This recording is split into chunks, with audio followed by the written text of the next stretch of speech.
കൊല്ലം Paravur magistrate കോടതിയിൽ assistant public prosecutor Aneesha എസിനെ വീട്ടിലെ ശുചിമുറിയിൽ തൂങ്ങി മരിച്ച നിലയിൽ കണ്ടെത്തി. ജോലിയുടെ ഭാഗമായി മാനസിക സമ്മർദ്ദം നേരിട്ടിരുന്നു എന്നാണ് ബന്ധുക്കളുടെ മൊഴി. അരുൺരാജ് വിശദാംശങ്ങൾ.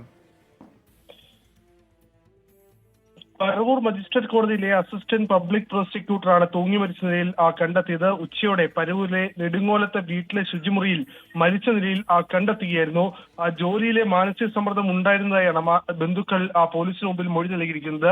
അസ്വാഭാവിക മരണത്തിന് നിലവിൽ പോലീസ് കേസെടുത്തിട്ടുണ്ട്. 41 വയസ്സായിരുന്നു. മാവേലിക്കര കോടതി ജഡ്ജി അജിത് കുമാറാണ് ഭർത്താവ്. ഇരുവരും തമ്മിൽ സ്നേഹിച്ചാണ് കല്യാണം കഴിച്ചതിനു ശേഷം ഇരുവരും ഒരുമിച്ചായിരുന്നു താമസം. ഈ താമസത്തിനിടയിൽ ജോലി സംബന്ധമായ ചില പ്രശ്നങ്ങൾ അനീഷയെ അലട്ടിയിരുന്നു എന്നതാണ് ബന്ധുക്കൾ പറയുന്നത്. ഇതിന് പിന്നാലെയാണ് അനീഷ നിലവിൽ ആത്മഹത്യ ചെയ്തത് എന്നുള്ളതാണ് ലഭ്യമാവുന്ന വിവരങ്ങൾ. എന്തായാലും പോലീസ് ഇക്കാര്യത്തിൽ ഒരു പ്രാഥമിക അന്വേഷണം നടത്തി ആത്മഹത്യ തന്നെയാണ് എന്ന കാര്യത്തിൽ ഉറപ്പിച്ചിട്ടുണ്ട്. നാളെ പോസ്റ്റ്മോർട്ടം നടപടികൾക്ക് ശേഷം വീട്ടുവളപ്പിലായിരിക്കും സംസ്കാര ചടങ്ങുകൾ നടക്കുക. ശരി, അരുൺരാജാണ് കൊല്ലത്ത് നിന്ന് വാർത്തയുടെ വിവരങ്ങൾ നൽകിയത്.